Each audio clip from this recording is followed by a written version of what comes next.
Yes, students. Let's start our new topic, heredity. Actually जो ये हमारा चैप्टर है उसका नेम है हेरिडिटी एंड इवोल्यूशन, लेकिन अब हमारा सिलेबस रिड्यूस हो गया है तो हमारे सिलेबस में केवल हेरिडिटी बचा है। तो हम हेरिडिटी स्टार्ट करते हैं आज। तो हेरिडिटी क्या है? What is heredity? The process of, आप यहाँ पे पूरा इसको देख सकते हैं। हेरिडिटी वर्ड क्या है? The process of passing traits और characteristics from parents to offspring, उसको आप क्या कहते हैं? हेरिडिटी कहते हैं। यानी हेरिडिटी यानी इनहेरिट करना कैरेक्टर्स को, पेरेंट्स से प्रोजेनी में कुछ कैरेक्टर्स जब आते हैं तब आप उसको हेरिडिटी कहते हैं। ठीक है। जब जैसे हम बात करते हैं, हम अपने मदर और फादर की तरह दिखते हैं। हमारे बहुत सारे फीचर्स, हमारे हेयर्स, हमारी आईज का कलर, हमारी हाइट, हमारी स्किन का कलर एंड ऑल, ये सभी चीजें हमारी किससे मैच करती हैं? हमारे पेरेंट्स से कुछ ना कुछ मैच करती हैं। यानी हम बहुत ज्यादा अपने पेरेंट्स से मैच करते हैं, आइदर वो मदर हो या फादर हो, दोनों में से किसी एक से हम मैच करेंगे। तो वो हमारी जो सिमिलैरिटी है वो किस में छुपी है? वो जीन्स में छिपी है। ठीक है। और इस पूरे प्रोसेस को आप क्या बोलते हैं? हेरिडिटी, यानी ट्रांसफर्स को पेरेंट से प्रोजेनी तक इनहेरिट करना, लेना। इस प्रोसेस को आप क्या कहते हैं? हेरिडिटी के नाम से जानेंगे। इसमें हमारे जितने भी पासिंग कैरेक्टर्स होते हैं उनको आप ट्रेट्स के नाम से भी जानते हैं। ठीक। जो पेरेंट्स होते हैं यानी मदर आ गए, ठीक है, या फादर, तो इस जनरेशन को आप क्या कहते हैं? Parental generation. और जो इनके चाइल्ड आते हैं उनको आप क्या कहते हैं? ऑफस्प्रिंग कहते हैं। ऑफस्प्रिंग कहते हैं। ठीक है।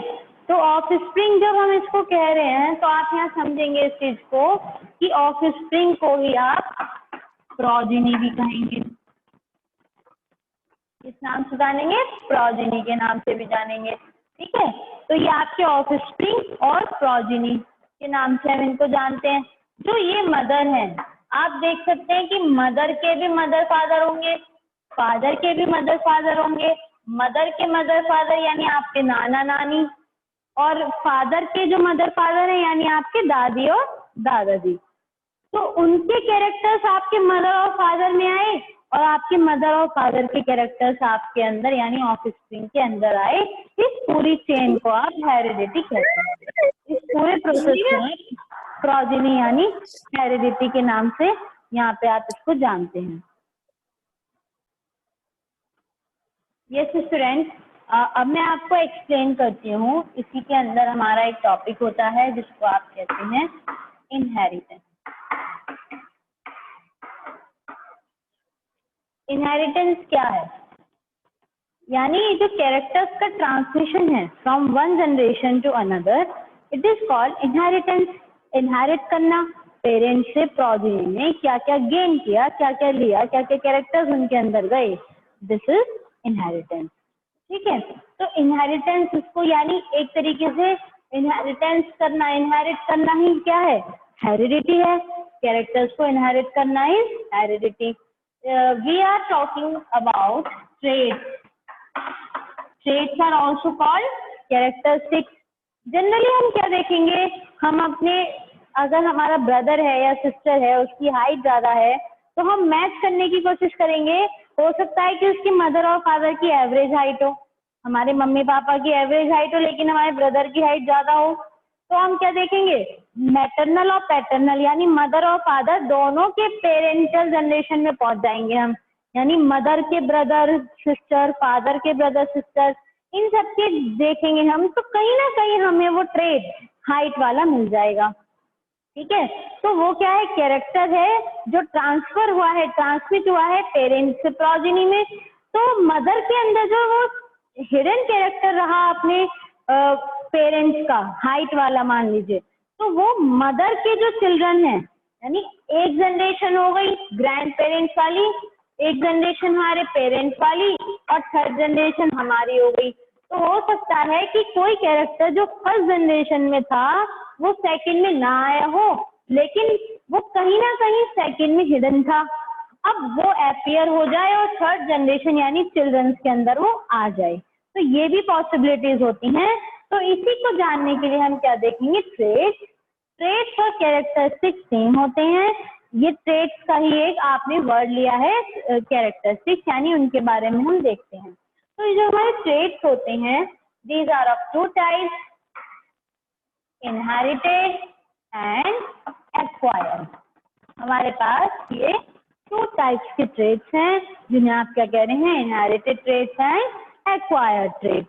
तो ये इनहेरिटेड वर्ड से समझ में आ रहा होगा, इनहेरिट करना यानी हमने जेनेटिकली अपने पेरेंट्स से लिया है, और एक्वायर्ड करना यानी जन्म के बाद हमने खुद सीखा है। जो जितनी भी चीजें हमने खुद सीखी हैं, जैसे स्विमिंग करना, हम जन्म से पैदा होती स्विम तो नहीं करने लगते, है ना। तो स्विमिंग करना, पढ़ना, म्यूजिक, ये क्यों भी कोई भी म्यूजिकल इंस्ट्रूमेंट बजाना, गाना, डांस करना, ये जितनी भी हमारी एक्टिविटीज हैं, रनिंग या स्टडी हमारा क्या है, किस लेवल की हम स्टडी, हमारा माइंड कितना, माइंड सेटअप कितना है, तो ये सब चीजें क्या है, एक्वायर्ड हैं। हमने अपने ऊपर जितना भी वर्कआउट किया वो सारा किस में आएगा, एक्वायर्ड में आएगा, ठीक है। और इनहेरिटेड में क्या है, जो हमने अपने पेरेंट्स से लिया, हमारे हेयर स्ट्रेट हैं या कर्ली हैं तो वो हमारे पेरेंट्स से आएंगे। हमारी आईज का कलर कैसा है, ब्राउन है, ब्लैक, हमारी स्किन वाइट है, डार्क है, ब्राउनिश में है, किस कलर की है, तो ये सारी चीजें, जितने भी कैरेक्टर्स या ट्रेट हम अपने पेरेंट्स से लेंगे उन्हें आप इनहेरिटेड ट्रेट में पढ़ेंगे, और जितने भी कैरेक्टर्स या ट्रेट्स आपके खुद के गेन करे हुए होंगे आफ्टर बर्थ, उनको आप एक्वायर्ड ट्रेट के नाम से जानेंगे, ठीक है। तो there are some differences between inherited trait and acquired trait, you may write down them. In inherited traits, characters are transferred from parents to offspring. In inherited trait, characters are transferred from parents to offspring. Parents से offspring में जाएंगे. But in an acquired trait, traits that are developed throughout the lifetime of individual. किसी भी individual के अंदर पूरी life जो उन्होंने डेवलप किए हैं उनको आप एक्वायर्ड में कहेंगे। फिर इनहेरिटेड में क्या आएगा, height, skin colour, curly hair, ये सभी आपके इनहेरिटेड हैं। म्यूजिक लर्न करना या डेवलप करना मसल्स को, यानी बॉडी बनाना, जिम जाने का शौक है, बॉडी बनाएंगे, बॉयज के अंदर होता है ज्यादातर, ठीक है, कुछ गर्ल्स में भी होता है, तो वो सब क्या है, एक्वायर्ड, जो आपने जाके अपनी खुद बॉडी मेहनत करके मसल्स बनाई हैं, वो एक्वायर्ड ट्रेट है। फिर आपका आता है नॉलेज गेन करना, आईएएस ऑफिसर बन रहे हैं, डॉक्टर बन रहे हैं, इंजीनियर बन रहे हैं, तो वो सब क्या आपका माइंड सेटअप है। आपने अपने माइंड के साथ कितना वर्कआउट किया, आपने अपने साथ कितना वर्कआउट किया, कितनी ज्यादा से ज्यादा नॉलेज गेन की, वो आपका एक्वायर्ड ट्रेट में आ जाता है, ठीक है। इनहेरिटेड ट्रेट्स क्या होते हैं, these are genetic variations caused in reproductive tissues. जो हमारे रिप्रोडक्टिव टिश्यूज हमारे पेरेंट्स से आ रहे थे, मदर से या फादर से, जो सेल्स बनी, उनसे जो टिश्यूज बने, उनकी वजह से जितने भी आ रहे हैं, तो जितने भी हमारे पेरेंट्स से आ रहे थे, जितना भी हमने उनसे सीखते गए, ठीक है, जेनेटिक वेरिएशंस जो रिप्रोडक्शन के अंदर जिनका कॉन्सेप्ट हिडन था, उनको आप इनहेरिटेड कह रहे हैं। और एक्वायर्ड में क्या आ जाएगा, these are somatic variation caused in non reproductive tissue, ठीक है। ये रिप्रोडक्टिव टिश्यू से एक्वायर्ड ट्रेट्स का कोई मतलब नहीं होता, क्योंकि हमने खुद सीखे हैं, रिप्रोडक्टिव कॉन्सेप्ट से इनका कोई रिलेशन नहीं है। तो this is all about traits, inherited and acquired traits. अब हम ये देख रहे हैं कि ऐसी क्या चीज है, on what logic traits are transferred. जो ये ट्रेट्स, हमारे माइंड में एक क्वेश्चन तुरंत क्लिक किया होगा कि जो ट्रेट्स हैं या कैरेक्टर्स हम कह रहे हैं कि मदर का अगर व्हाइट कलर था या उनके कर्ली बाल थे, तो जो बेबी है उसके भी कर्ली बाल हो गए, तो ऐसी क्या चीज है जिसकी वजह से ये ट्रांसमिशन हुआ। तो इसको जानने के लिए हम सबसे पहले जानेंगे, जो हम इनहेरिटेंस की बात कर रहे हैं, इस इनहेरिटेंस के father of genetics, father of inheritance. Anybody know about it?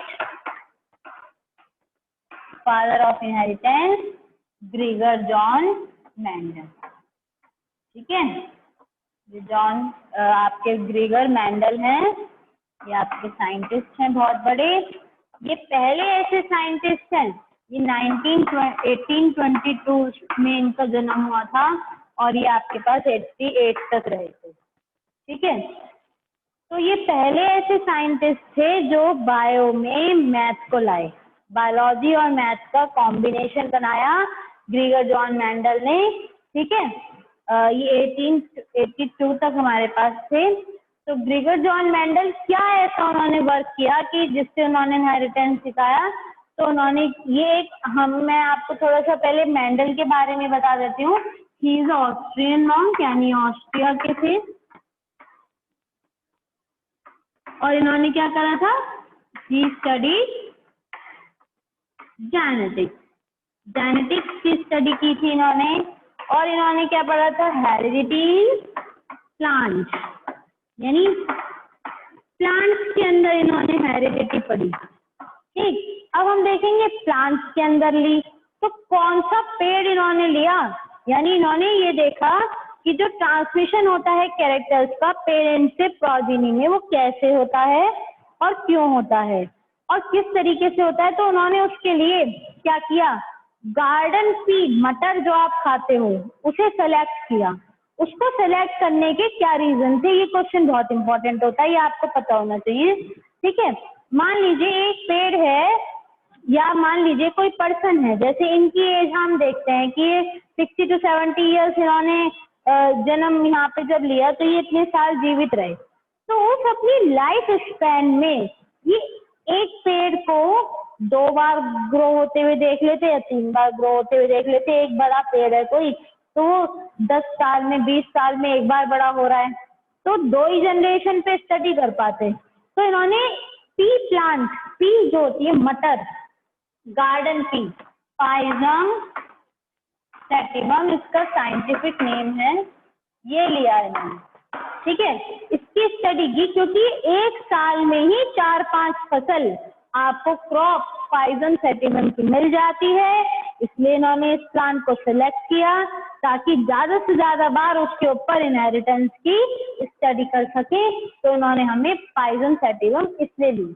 ठीक है, ये रीजन आपको पता होना चाहिए कि पाइजम सैटिवम क्या है? Easy to grow. First point क्या हो गया? This is easy to grow. Next हो गया हैड शॉर्ट लाइफ साइकिल. इसकी लाइफ साइकिल बहुत ही शॉर्ट है इसलिए इसको लिया. Third one is it was possible to study number of generation. एक ही साल में 4-5 जनरेशन पढ़ लोगे आप. एक पेड़ से दूसरा पेड़, दूसरे से तीसरा, फिर चौथा, 4-5 जनरेशन एक साल में आपकी आ गई. तो यानी आपने पूरी जो ट्रांसमिशन था कैरेक्टर्स का वो बहुत ही इजीली इस प्लांट के थ्रू पढ़ा जा सकता था. ठीक है, और सबसे इम्पोर्टेंट चीज क्या है कि इनके पास 7 कॉन्ट्रैक्टिंग कैरेक्टर्स हैं जो पी के देखने के लिए मिलते हैं, कॉन्ट्रास्टिंग कैरेक्टर्स जिनके बेस पे हम पी को ले सकते हैं. ठीक है, तो this is all about introduction of heredity.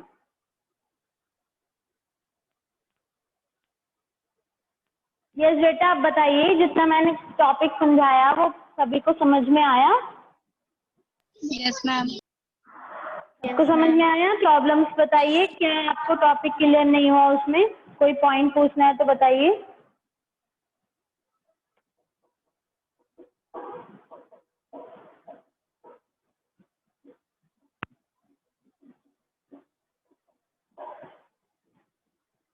कोई प्रॉब्लम नहीं है? ये समझ में नहीं आया?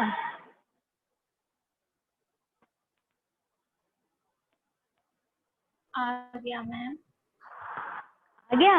अब सभी स्टूडेंट्स आज ये चैप्टर ये पूरा किसमें से पढ़ के आएंगे? एनसीईआरटी में से पढ़ेंगे. जितना मैंने आपको समझा दिया मैं आपको एनसीईआरटी दिखा भी देती हूँ कि वहाँ आपको कैसा दिखेगा.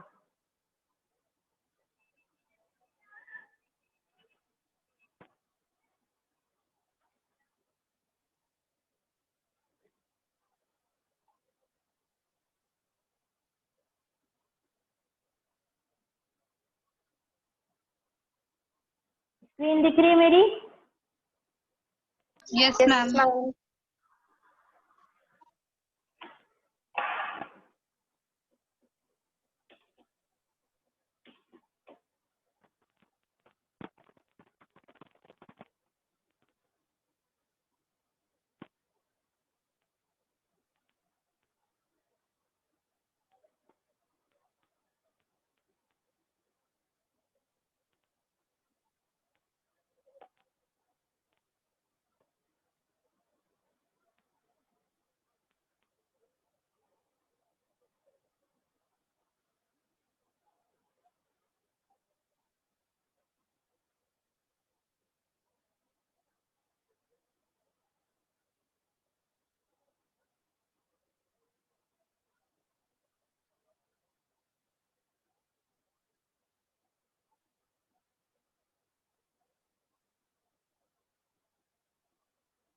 देखिए, आज मैंने आपको बताया वेरिएशन रिप्रोडक्शन के टाइम पे। ये आपको दिख रहा है यहाँ पे कि जब भी रिप्रोडक्शन होता है, इनहेरिटेंस जब आता है प्रीवियस जनरेशन से, वो क्या होता है, बेसिक बॉडी डिजाइन देता है और जो भी चेंजेस आने होते हैं वो भी आ जाते हैं। ठीक है, जैसे ये क्या है, दो पेरेंट्स हैं, इनके जो दोनों बच्चे बने, तो इनके अंदर कलर चेंज आपको दिख रहा है कि कहीं ना कहीं ऊपर का जो हाँ बेटा बोलिए,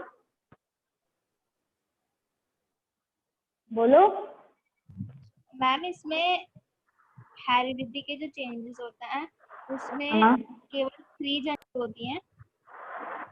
क्या होता है? जो हेरिडिटी के चेंजेस हैं बताइए।